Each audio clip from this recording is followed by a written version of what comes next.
Hello guys, in the previous video we discussed about the products menu, where on this menu can create new products,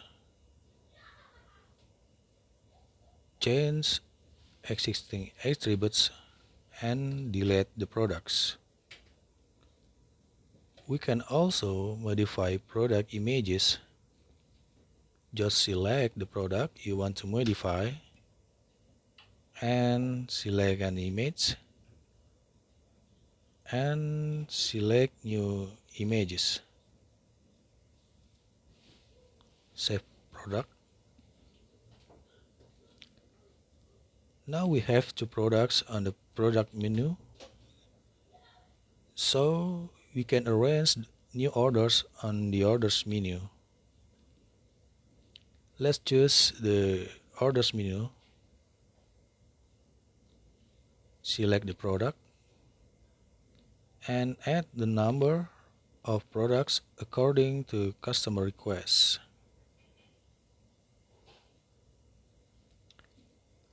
Add other products to the basket list.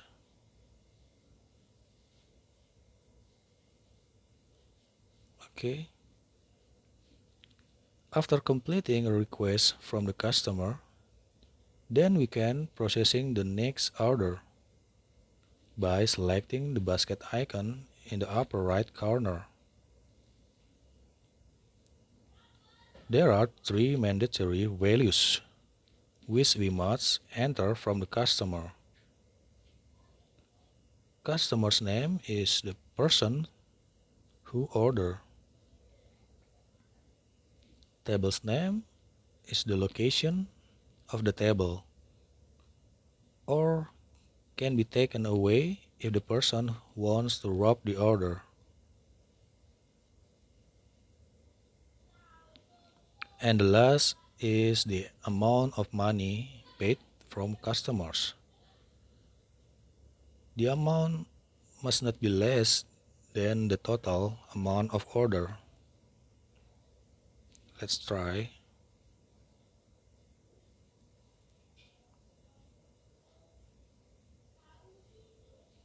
Okay.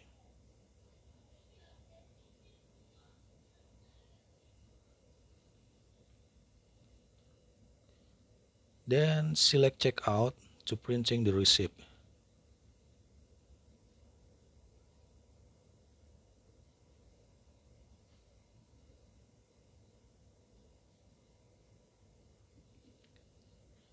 Also, we can reprinting the receipt from the print receipts menu.